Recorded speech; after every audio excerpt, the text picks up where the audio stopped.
Dear friend, बिस्मिल्लाहिर्रहमानिर्रहीम। Hopefully आप तमाम लोग खैरियत से होंगे and you would be doing your best as well. हमारा एमपीटी की जो क्लासेस हमने शुरू की हैं, आज इंग्लिश पोर्शन का हमारा लास्ट लेक्चर है। और ये लेक्चर जो है ये रीडिंग कम्प्रीहेंशन के मुतालिक है। आपकी इंग्लिश का पोर्शन जो है एमपीटी का मेजर पोर्शन है। और अगर आप पिछले लेक्चर्स को रिवाइज करना चाहते हैं तो सीएसपीस के यूट्यूब चैनल पे पिछले हमारे जो सीरीज है लेक्चर 1 से लेके लेक्चर 5 तक, वो तमाम के तमाम लेक्चर पड़े हुए हैं। आप उन लेक्चर्स को फॉलो सुनेंगे तो आपके जितने भी कंसेप्ट हैं वो आपके कंसेप्ट क्लियर हो जाएंगे। आज जो हम गुफ्तगू करेंगे, आज हम हमारा मेजर जो पोर्शन है हम उसके मुतालिक गुफ्तगू करेंगे। और आज हमारी जो गुफ्तगू होगी वो होगी रीडिंग कम्प्रीहेंशन के मुतालिक। किसके मुतालिक? आज हमारी पूरी की पूरी गुफ्तगू जो होगी वो रीडिंग कम्प्रीहेंशन के मुतालिक हमारी पूरी गुफ्तगू होगी। आपका ये रीडिंग कम्प्रीहेंशन का क्वेश्चन जो है ना, ये इंग्लिश ग्रामर के अंदर भी है, ये पीएमएस के अंदर भी आता है और ये सीएसएस के अंदर भी आता है। मैं थोड़ा सा ये बुनियादी तौर पे आपका इंग्लिश का सिलेबस था, ये सारे का सारा ये जो स्क्रीन पे मैं आपको शो कर रहा हूं।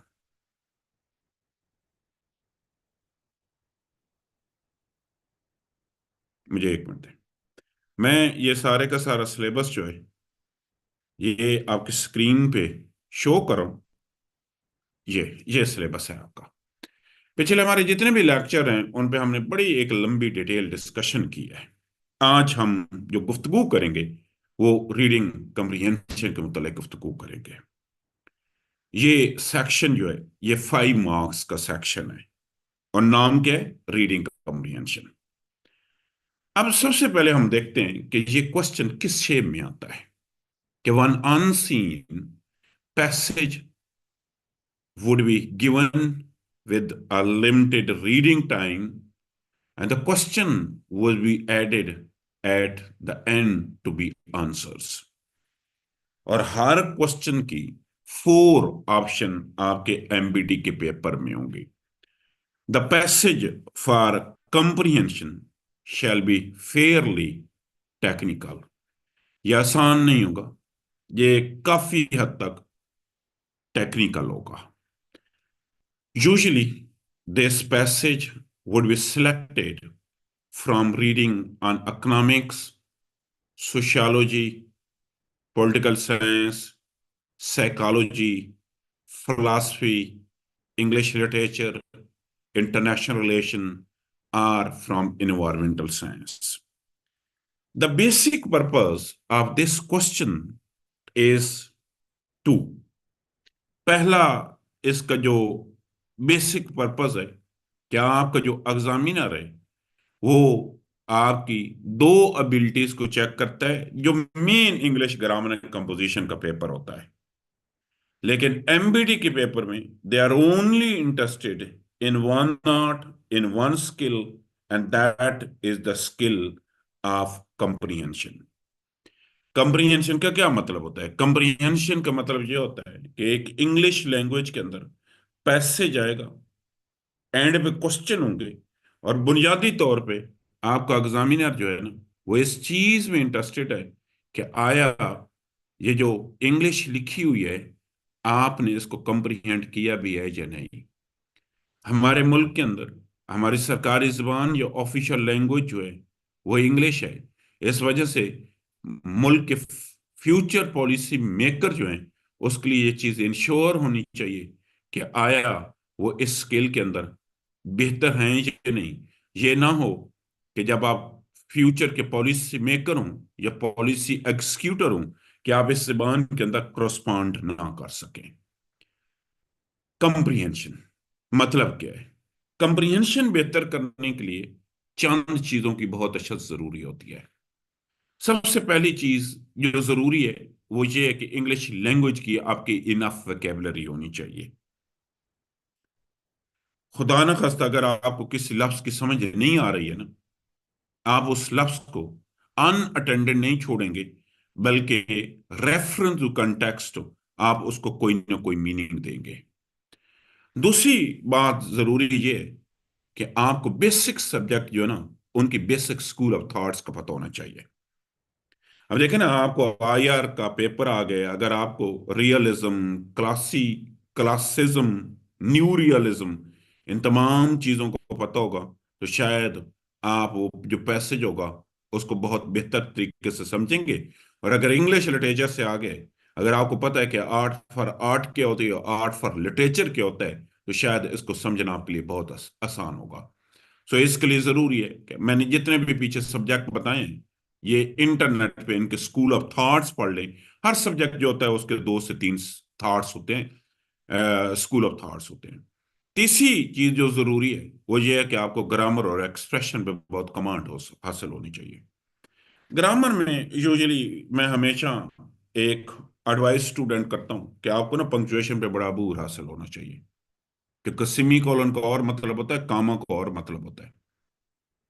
और आपको पता है कि अक्सर सेमी कॉलन जो है ना, आपकी ये जो कोऑर्डिनेटिंग कंजंक्शन है उनको रिप्लेस करता है।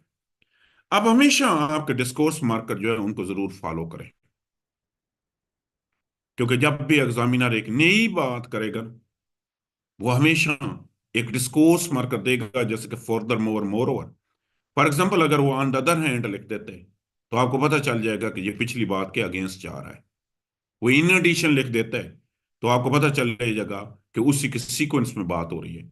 फॉर एग्जाम्पल अगर लिखेगा, तो इसका मतलब यह है कि उसने पिछली बात जो कही है वो उसको प्रूव कर रहा है। और अगर रियासन वो टू कंक्लूड या टू सम अप लिखेगा, तो इसका मतलब यह है कि वो डिस्कशन को क्लोज कर रहा है। हमारे इस पेपर के अंदर हमेशा 4 किस्म के क्वेश्चन आते हैं। सबसे पहला क्वेश्चन आता है नरेटिव। नरेटिव क्वेश्चन के अंदर क्या होता है कि जो कुछ पैसेज के अंदर, फॉर एग्जांपल पैसेज के अंदर अगर लिखा हुआ है ना कि पाकिस्तान वाज क्रिएटेड इन 1947, अब पैसेज आएगा, पैसेज में आएगा कि व्हेन डिड पाकिस्तान इमर्ज, तो बड़ी आसानी के साथ आप उसका आंसर लिख लेंगे। डिस्क्रिप्टिव, डिस्क्रिप्टिव कभी कभार ये होता है कि एक्यूरेट जवाब मौजूद नहीं होता, बल्कि आपने क्या करना होता है। फॉर एग्जांपल पैसेज के अंदर अगर आ जाता है ना कि the Muslim are absolutely belong to the different nation as compared to the Hindus due to their cultural, ideological, or even in their social differences as well. अब क्वेश्चन आ जाएगा what is the two nation theory. हालांकि to nation theory का direct जिक्र तो नहीं है। सो आपने चीजों को क्या करना होता है, डिस्क्राइब करना होता है, ये डिड्यूस करना होता है। एनालिटिकल, एनालिटिकल ये है कि वो किसी भी चीज पे आपकी राय पूछेगा। और आखिरी क्वेश्चन क्या होते हैं कि वो किसी लफ्ज को या किसी फ्रेज को अंडरलाइन करेगा और आपसे वो पूछेगा कि ये वर्ड या फ्रेज जो है इसके मीनिंग्स क्या हैं। याद रखें, हर एक लफ्ज जो है वो जब एसोलेशन में आता है तो उसका और मतलब होता है, लेकिन वही लफ्ज हो जब रेफरेंस टू कंटेक्स्ट हो, अकेला रेफरेंस टू कंटेक्स्ट आप देखते हैं, तो उसका मतलब और होता है। फॉर एग्जाम्पल एक जुमला है कि वी आर मार्चिंग या वी मार्च टूवर्ड्स ईस्ट। अब मार्च को अंडरलाइन कर देते हैं। मार्च तो मंथ भी होता है, मार्च तो ऑनवर्ड मूवमेंट भी होता है। तो यहां पे क्या इसका मतलब जो है, वो मार्च का वो मंथ है या ऑनवर्ड मूवमेंट है। या एक क्वेश्चन आ जाता है कि I will visit you in March. अब इस मार्च का और मतलब है। तो आपने डियर जरूर कोशिश करनी है कि वो जो भी लफ्ज आए हुए हैं, आपने देखना है कि वो लफ्ज किस कंटेक्स्ट में यूज हुआ हुआ है। क्योंकि जब लफ्ज अकेले आते हैं तो उनका मतलब और होता है, और जब लफ्ज किसी कंटेक्स्ट के अंदर आते हैं तो इनका मतलब और होता है। अब हम देखते हैं कि पिछले सालों में ये जो क्वेश्चंस आते हैं वो किस फॉर्म में आते हैं। यूजुअली एक पैसेज होता है अराउंड 100 से लेके 150 वर्ड्स का, 150 तक अल्फाज का। एंड पे उसके क्वेश्चन होते हैं। फॉर एग्जाम्पल, ये एक पैसेज है, इसको रीड आउट कर लेते हैं। आप सारों ने भी इसको रीड आउट करना है। It is sad that in the country after country progress should become synonyms with an assault on nature. We, who are the part of nature and dependent on her for every need, speak constantly about exploiting nature.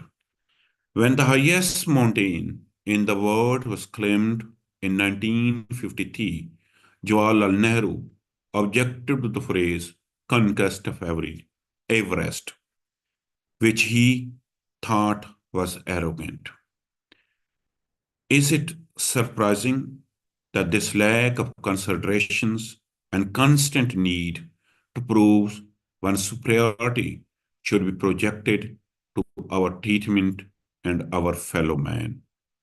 I remember Edward Thompson, a British writer and good friend of South Asia, once telling Mr. Gandhi that wildlife was fast disappearing. Remarked Mr. Gandhi, it is decreasing in the jungle, but it is increasing in the town. On the one hand, the rich look oxens at our continuing poverty. On the other, they warm us against their own method. We do not wish to impoverish the environment any further, and yet we cannot forget the grim poverty of large number of people. Are not poverty and need the great polluters, for instance, unless we are in a position to provide employment and purchasing power for the daily necessities of tribal people and those live in and around our jungle, we cannot prevent them from combing the forest for food and livelihood, from poaching and from despoiling the vegetation. ये आपका passage आया। Questions क्या है? Question number 1. At the beginning of the passage, the writer expressed her opinion that in many countries, progress is synonymous with utmost cruelty to nature, a balanced treatment of nature, utmost care for nature development. बताएं आप तमाम लोग comments में, तो इसका क्या answer है? तमाम लोगों ने मुझे कमेंट्स में जवाब देने हैं। मैं आपके कमेंट्स रीड आउट कर रहा हूं। अहमद साहब ने जवाब दिए, मुजतबा साहब ने जवाब दिए, अरसलान साहब ने जवाब दिए, जैनब ने जवाब दिए। चले अब क्वेश्चन नंबर 2 पे जाते हैं। Question number 2. In the passage the term exploiting nature suggest greed of man, destructive urge for them, scarcum, regretless.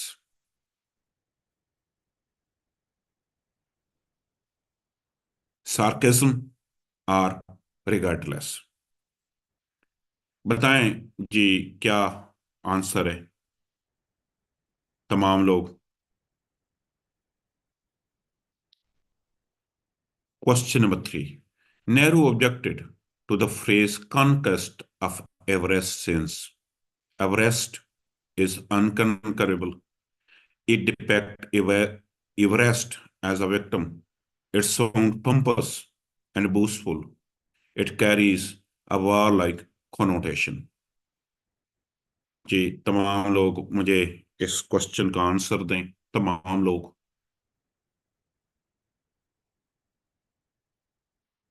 मैं आपके मैसेज पढ़ रहा हूं, आंसर्स देख रहा हूं।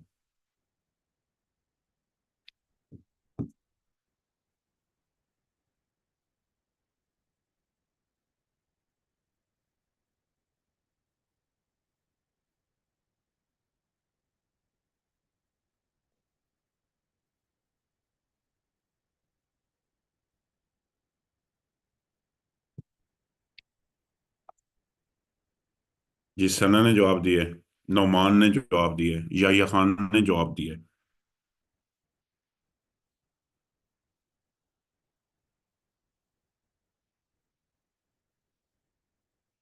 Question number 4, Gandhi statements, it is decreasing in the jungle, but it in increasing the town. Is it a satirical comparison of man closeness to the animal, refer to the man's selfishness, refer to the flora and fauna, refer to the wild animal decreasing in the jungle? Anika बताएं, किन्जाब बताएं, याया साहब, सबा, तमाम लोग message कर रहे हैं। Question number 5, the writer is of the opinion that tribal people can be prevented from coming forest for food to provide employment and purchasing power for daily necessities by deterring them from poaching and despoiling the vegetation to increase purchasing power to provide employment. इस shape में एक और भी question आता है जो मैंने अभी नहीं दिया, कि वो किसी लफ्ज को या फ्रेज को अंडरलाइन करेगा और आपसे उसके मीनिंग्स पूछेगा। Question number 1 is A, at most cruelty to the nature. Question number 2 is C, sarcasm. Question number 3 is also C, it sounds pompous and boastful. Question number 4 refer to the man's selfishness. And question number 5 answer is A, to provide employment and purchasing power for daily necessities. अब practice कहां से करनी है या तरीकाकार क्या है? ऐसे सबसे पहला तरीकाकार ये है, जो बेहतर candidate read the passage for general comprehension, या पहले 2 टाइम आपने ये पैसेज पढ़ना है जनरल कंप्रीहेंशन के लिए आपने, और जिस लफ्ज का मतलब नहीं आता उसको अनअटेंडेड नहीं छोड़ना, बल्कि रेफरेंस टू कंटेक्स्ट उसको कोई ना कोई मतलब देना है। Then you are suppose to read the questions, फिर आपने सवालात पढ़ने, फिर आपने दोबारा इंटेंसिव रीडिंग करनी है और यहां जहां आंसर है उनको अंडरलाइन कर लेना है। अब आपने सिलेक्ट, जब अंडरलाइन भी कर लिया, अब वहां से आप ऑप्शंस पढ़ोगे और उन दोनों को मैच करोगे, और जो ऑप्शन मैच कर जाएगी आप उसको सिलेक्ट कर लोगे। ये प्रैक्टिस कहां से करनी है? रिकमेंडेशन क्या है? पहली रिकमेंडेशन आपको ये है कि remain stick to the requirement of the question, detail में नहीं जाना। जो उसने जवाब दिया ना, आप उसी को सिलेक्ट करना है। अक्सर ये होता है कि आपका आंसर जो है ना, हो सकता है आपकी थॉट के साथ वो आंसर मैच ही ना करता हो सकता है वो पैसेज के अंदर लिख दे कि पाकिस्तान वाज क्रिएटेड इन 1920, और अगर क्वेश्चन आ गया ना, व्हेन डिड पाकिस्तान इमर्ज, और वहां पे 1947 भी लिखा हुआ है, 1935 भी लिखा हुआ है, तो आप 1935 जवाब दोगे। बेशक पैसेज के अंदर कोई इंफॉर्मेशन गलत है, लेकिन रीडिंग कम्प्रीहेंशन का बुनियादी पर्पस ये होता है कि जो पैसेज के मुताबिक लिखा हुआ है आपने उसका आंसर देना है। आपने लफ्जों को कॉन्टेक्स्ट के मुताबिक देखना है, जितने भी आपके लफ्ज हैं। और ये डियर स्टूडेंट आपके मेजर सोर्सेस हैं: winning English grammar composition, CSP MPTs, high school English grammar by Wren and Martin, English grammar by Raymond Murphy. लेकिन इन दोनों बुक्स को मैंने एक ही जगह कंबाइन करके विनिंग इंग्लिश ग्रामर कंपोजिशन के अंदर इन दोनों को मैंने ऐड कर दिया है। प्रैक्टिस के लिए विनिंग ग्रामर, MPT और CSPs की जो वेबसाइट है, वहां पे भी आपको तमाम के तमाम क्वेश्चंस जो है ना उनके आंसर्स मिल सकते हैं। मैंने पिछले 5 लेक्चर के अंदर इंग्लिश ग्रामर कंपोजिशंस का जो MPT है, मैंने उस पर गुफ्तगू की है। क्योंकि आज मैं अपने डिस्कशन को क्लोज कर रहा हूं, मैं एक दफा दोबारा चीजें आपको रिपीट करूंगा कि ये पोर्शन जो है ये 50 नंबर का पोर्शन है, और अगर इसको आप बेहतर करेंगे ना, आपका इंग्लिश ग्रामर कंपोजिशन का पेपर बेसिकली बहुत बेहतर हो जाएगा। पेपर में क्या आते हैं? आपके सिनोनिम एंटोनिम्स आते हैं। कहाँ से? बैरन की जीआरई से। और उनको मैंने ऐड कर दिया अपनी इंग्लिश ग्रामर कंपोजिशन और एमपीटी की किताब के अंदर। Analogy of words. एनालॉजी का क्या मतलब है कि ऊपर एक पेयर दिया होगा, आपने उन जो पेयर का रिलेशन होगा आंसर के अंदर भी वही रिलेशन ढूंढना होगा। आपके पार्ट्स ऑफ स्पीच आते हैं या फ्रेजेस क्लासेस के, एक जुमला आएगा उसमें अंडरलाइन, जैसे कि smoking is not allowed here, smoking को अंडरलाइन करेंगे और आपसे पूछेंगे कि स्मोकिंग कौन सा पार्ट्स ऑफ स्पीच है। कभी वो फ्रेज को करेंगे, कभी वो क्लास को करेंगे। लेकिन सबसे ज्यादा जो क्वेश्चन आते हैं वो सेंटेंस टाइप्स के क्वेश्चन आते हैं। Narration, direct and direct, एक्टिवाइज passivise आते हैं। टेंसेस आते हैं। सेंटेंस कुरेक्शन आती है जो कि हमने पिछले लेक्चर नंबर 4 के अंदर पढ़ी है। प्रेपोजिशन आती हैं जो कि हमने लेक्चर लेक्चर नंबर 4 के अंदर पढ़ी हैं। और आखिरी जो क्वेश्चन होते हैं, ये 5 नंबर का क्वेश्चन होता है। और ये सवाल जो है हमारा रीडिंग कंप्रीहेंशन का सवाल है। Dear C S S aspirant, believe me, C S S is all about hard work. C S S के तमाम पेपर में कोई भी चीज ऐसी नहीं आती जो आउट ऑफ कोर्स आती है। दो किस्म की चीजें होती हैं। एक होती है रिटेंशन रिलेटेड, जिनको आपने याद रखना होता है। उसके लिए एक ही चीज रिक्वायर्ड है, और वो ये है कि आपने मैक्सिमम उस चीज की प्रैक्टिस करनी है। दूसरी, कुछ क्वेश्चन जो होते हैं वो रूल बेस्ड होते हैं, जैसे कि नरेशन हो गई, जैसे कि ग्रामर हो गई, जैसे कि एक्टिवाइज पैसिवाइज हो गए। और इनका पूरा का पूरा ताल्लुक आपके अंडरस्टैंडिंग के साथ है और प्रैक्टिस के साथ है। आप एमपीटी का एग्जाम 66 मार्क्स के साथ भी पास कर लेंगे, लेकिन डियर फ्रेंड, आप 150 के साथ भी पास कर लेंगे, लेकिन अगर आप इंटरव्यू में 150 या मोर देन 130 या 120 के जाएंगे ना, तो आपका इंप्रेशन बहुत बेहतर होगा। और इवन जब आपका एमपीटी में अच्छा स्कोर होता है, तो आपके बाकी तमाम पेपर के अंदर भी बहुत एक्स्ट्राऑर्डिनरी स्कोर होता है। आज हमारा इंग्लिश का तो लास्ट लेक्चर था। कल से इंशाल्लाह हम दूसरा सब्जेक्ट शुरू करेंगे। और मैं आप तमाम लोगों को ये सजेशन दूंगा कि ये चीज़ें एक दफ़ा पढ़ने से नहीं आती। आप तमाम बार बार इनकी प्रैक्टिस करें। और प्रैक्टिस के लिए आप हमारा लेक्चर नंबर 1 से लेके लेक्चर नंबर 5 तमाम लेक्चर्स को सुने। मैं उम्मीद करता हूँ कि ये आपके लिए बड़ा बेनिफिशियल हुआ। ये बहुत से कंसेप्ट क्लियर हुए होंगे। और इंशाल्लाह हमारी बाकी क्लासेस जो होंगी वो भी इतनी ही अहमियत और इतनी ही एक्सप्लेनेशन के साथ आपको चीज़ें पढ़ाएंगी। मेरी आप तमाम लोगों से रिक्वेस्ट है कि आप ज़रूर हमारे लेक्चर्स को लाइक भी करें। आप इसके अंदर अपने कमेंट्स भी दें, अपना फीडबैक भी दें। और हमारा चैनल जो है इसको ज़रूर सब्सक्राइब कर लें, क्योंकि आने वाले दिनों में जब आपका एमपीटी हो जाएगा, तो मैं इंग्लिश रिलेटेड, ऐसे related lectures, English grammar composition related lectures जो है ना, वो यहाँ पे हम अपलोड किया करेंगे। मैं इसी के साथ आपसे इजाज़त चाहूँगा। और मेरी आप तमाम लोगों से दरख्वास्त होगी कि आप अपनी दुआओं के अंदर ज़रूर याद रखें। और हमारी हमेशा ही डियर स्टूडेंट ये कोशिश होती है कि हम आपको हेल्प आउट करें। आप अगर एक भी बंदे को हमारी वजह से बेनिफिट्स या उसके कुछ कंसेप्ट्स क्लियर हो गए, या किसी एक भी स्टूडेंट का अगर मेरे इन लेक्चर्स की वजह से सिर्फ एक नंबर का भी डिफरेंस पैदा हो गया ना, तो मैं समझूंगा कि मेरा अल्टीमेट पर्पस जो था वो पूरा हो गया। इसी के साथ बहुत बहुत शुक्रिया। और कल इंशाल्लाह हम दूसरा लेक्चर